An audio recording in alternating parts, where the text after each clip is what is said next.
Welcome, everybody, to our inaugural episode of the Independent Spotlight. We will be interviewing independent wrestlers from all over the world in an effort to shine a light on some of the best wrestlers you may have heard from and some that you probably haven't. So who better to help kick off this show than Supercop Dick Justice? You guys, thank you so much for having me on your show, especially on the 4th of July, man. I'm so excited to be here. I'm amped. I got my American flag pants on. I got my American flag tank top on. Got American flag fanny pack on. Got American flag headband on. I got regular sunglasses. It's great. It's a great time. I just want to say, I'm not sure how to address you. Is it Mr., Officer, or Sir, or what do you go by? Oh, man, we're pals here, man. You just call me Dick. Alrighty. All right. Now, Dick, it is an absolute pleasure to have you on the show today. You're a man of many jobs. By day, you're an officer of the law. By night, a pro wrestler. Is it hard to balance both jobs? It is not an easy task to balance both jobs, but they're two jobs that I love doing very much. So it's not like it's not a difficult task to do, but it can be strenuous. It can be very strenuous. All right, well, as far as police work goes, what's a normal day like for you? Well, wake up, put on my slippers, go upstairs, I eat a nice hearty breakfast, bacon and eggs, sometimes steak and bacon and eggs. So, you got to get your proteins in, got to get your red meats in, good for testosterone. Then I will go to, I'll stop out at Dunkin' Donuts. I pick up a half dozen, sometimes a dozen, it's whatever. Sometimes I like to share. And my cup of coffee for the day, one of many. I go into the office, do some paperwork, and then I just go out and patrol them streets until it's time to punch out. Now, like we mentioned, you have quite the moniker, Super Cop, as a matter of fact. How did you get that nickname? It was... My daddy was a very, very important police officer as well down in the Texas area. And then once we moved up here, up north, when I became an officer of law, kind of carried some clout. And there was an incident in the beginning, in my early stages, a very, very angry man, a very mean man, hostage situation. And I took the bull by the horns. I took down that door, and I went in there. And luckily, he was standing right behind the door. So when the door came down, it just crushed him like a bug. And he looked like the hero of the day, man. So, as a police officer, you are a hero to many. But who are some of your heroes in life? Well, there's obviously my daddy. There is John Wayne, of course, American icon, the Duke. There is Leonard Skinner, all of them. As far as wrestling goes, Hulkamania runs wild. Red, white, and blue pumping through his veins. Born and raised in the USA. So WCW music. Hacksaw Jim Duggan, American Dream, Dusty Rhodes, God rest his soul. And Terry Funk, actually. Okay, all right. Now, what do you think of other police/wrestler hybrids such as Team Tremendous and Officer Cabana? Those are three men that I do cherish very, very dearly. I've had the opportunity to tag with both Team Tremendous and Officer Cabana on many occasions, and it's always been a very, very joyous occasion. I cherish the time I have with them. And Barry Bill Carr, very, very good detectives, fine detectives, the best detectives out there.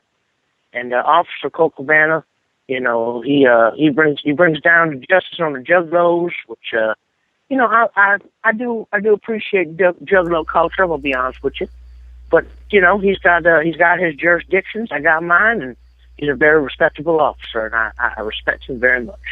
All right, so I got a little fantasy warfare dream matchup. Who would win in a fight between you and the Big Boss Man? Ooh, man, that's a tough one. You got to remember, man, the Big Boss Man, big man, agile man, strong man. He has the experience on his side, of course. Maybe he knows tips and tricks that I don't know. He's won with his ring, And as an up-and-comer, I've only been in the wrestling game about 9 years now. So he does have the experience, but I feel like with the power of the people standing behind me, a country, a nation that just drives me, people that I fight for, those are the people that help get me through those difficult situations. So I believe that I could persevere. And then at the end of the match, regardless of the situation, there'd be an embrace, a handshake, and a show of respect. All right. Well, that's I think that could main event anywhere in the world. And you mentioned this earlier that you eat some donuts. As a police officer, what is your favorite donut? I do enjoy a double chocolate glazed. Oh, baby, I do enjoy a double chocolate glazed.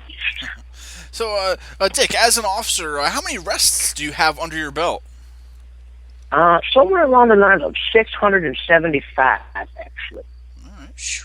I do not pull any punches when it comes to arresting people. Definitely. You know, sometimes they like to let people go, but you know, how are these people going to learn if you just slap them on the wrist? You know, Sure. you throw something on the ground, you litter. You know, you pay a small fine, but you spend a night in jail, man. You ain't never gonna litter again. Absolutely. Obviously, there's probably a lot of great things about being a cop. You know, you get to help people, protect, serve. But what is your favorite part about being a cop? The ability to be able to help those people in need, man. Those people, they call upon you and they need you, and you got to be a role model for the children. You got to be an upstanding citizen of the community, and that's something that I believe that I can uphold, something I can do. A man who stands for his country and a man who stands for his people. I'm someone that these people can look up to, and that's just one of the greatest gifts of all. Sure. Now, you've been creating quite a buzz as of late with your wrestling. You've also applied for WWE's Tough Enough. Why do you think that you weren't chosen for the show? Since we just found out, you know, who the final the picks were.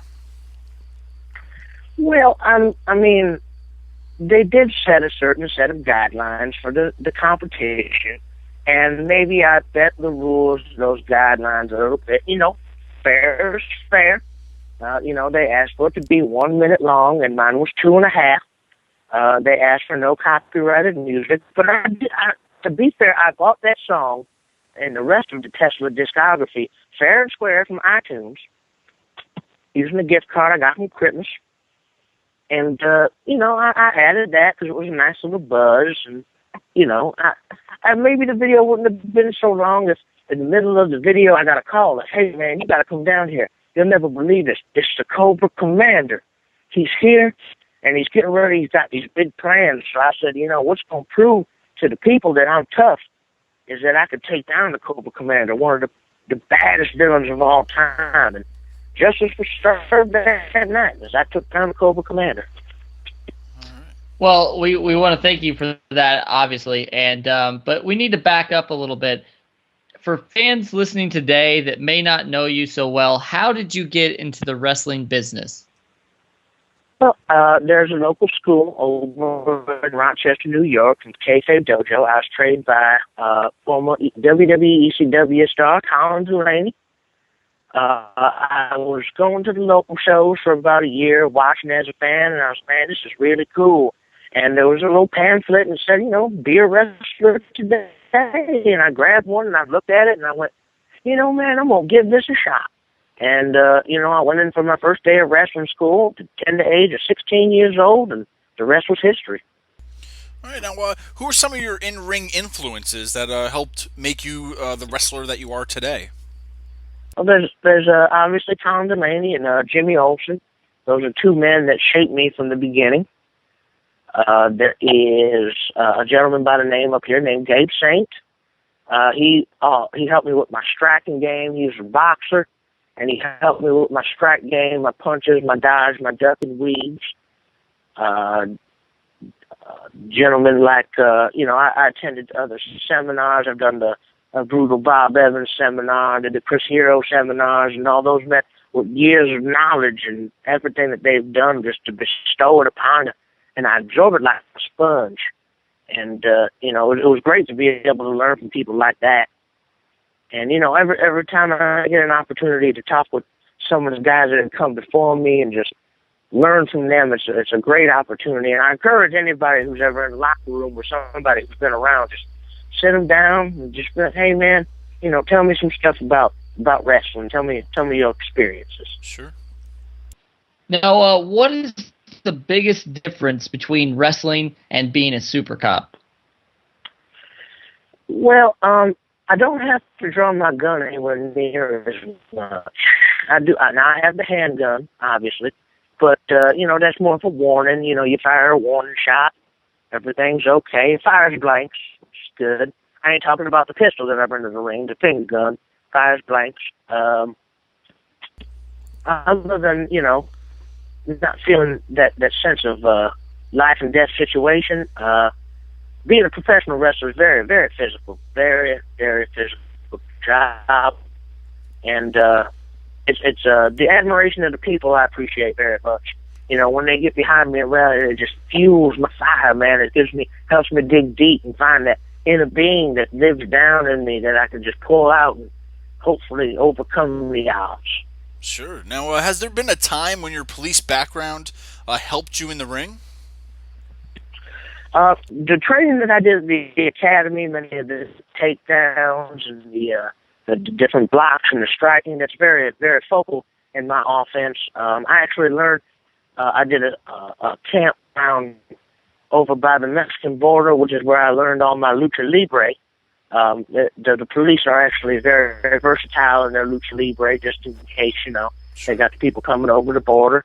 So that's something I can use in everyday matches. You've been wrestling for quite some time, obviously, and you're wrestling all over right now. What has been your biggest achievement in the ring so far? So far, I'd have to say, being able to tag with my hero, Hacksaw Jim Duggan, at 2CW was something that I'll always cherish and hold near and dear to my heart. And also having the opportunity at AIW Wrestling to be able to wrestle for their absolute championship, the number one, the heavyweight title, getting an opportunity to go for the gold, man. That was a big opportunity and a big step for me. Now, is there anything that you're still looking to achieve? I enjoy wrestling in new areas. I'd like to get back down south. I'm actually heading back to Tennessee in the beginning of October. Really looking forward to that. And just going to new areas. I'd like to get down to Texas and wrestle there. I'd love to go to the West Coast. Internationally would be great. And you know, it's just I take everything in baby steps, and I'm already grateful for all the things I've been able to do. But, you know, it's maybe meeting some new people, locking new horns with some new guys. That would be fun, too. Sure. Now, this being the independent spotlight, there are plenty of independent promotions throughout the country. Where can fans of Dick Justice, find you? Basically, what I'm asking is, what other independent promotions who are you currently working for? What promotions out there that people can look up right now? Right now, regularly I wrestle for 2CW based in Central New York, Absolute Intense Wrestling in Cleveland, Ohio, Dreamwave Wrestling in LaSalle, Illinois, AAW Wrestling in Chicago, Illinois. Every so often I come back up to Beyond Wrestling over in Providence, Rhode Island. And those are really the main focal points of where you can really find me wrestling regularly. All right, now, are there any out there that you kind of have in mind that you would love to work for one day? As an independent wrestler, everybody's always trying to make it to PWG on the West Coast. I'd love to wrestle for PWG. Inspire Pro down in Texas is a great organization, a great operation. St. Louis Anarchy, St. Louis, Missouri. I'd love to wrestle down in Missouri. And, you know, I'm working real hard on trying to create a name and a brand for myself, and I hope that, you know, I hope I'm doing the right thing. And, you know, as I said, man, I just like taking one day at a time, and I'm grateful for all the opportunities that I get. Sure. Now, we talked a lot about independent wrestling today. As somebody who's out there pounding the pavement, going to these shows all the time, what do you think about the current state of independent wrestling? I think the current state of independent wrestling has never been better. There is a boom right now of many places that are really up in their game and putting out a phenomenal product. And I believe that if you're watching independent wrestling right now, you are really seeing some of the best wrestling that has ever been produced. And it's a beautiful time to be a part of it.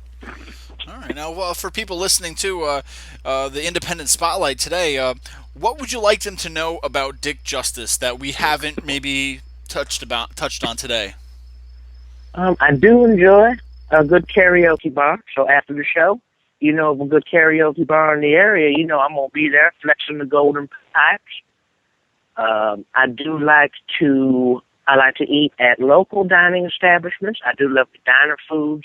That's where you get the good home-cooked meals like Mama used to make. And other than that, man, I like meeting new people, and I love meeting new fans. People come up and like, hey, Dick, man, I really like the stuff. And I'll be like, thanks, man. Thank you guys so much for coming out. Well, on the flip side, for any promoters that may be listening today, why should they maybe take a chance on you and bring you into their promotion? I believe that I'm somebody that the people can really latch on and identify with, and I'm somebody that they can look up to. If you're looking for somebody who could be a hero to your people, I'm the man for the job.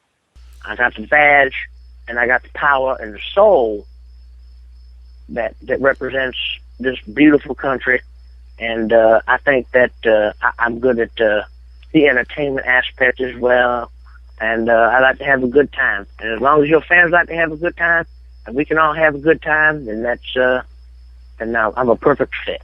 Perfect. Now, Hulk Hogan has his Hulkamaniacs. What does Dick Justice have?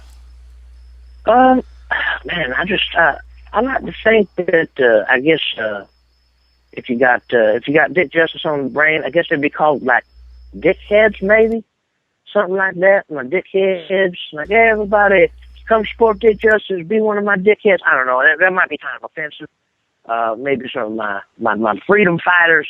That sounds a little more promising, a little more empowering. So maybe the freedom fighters.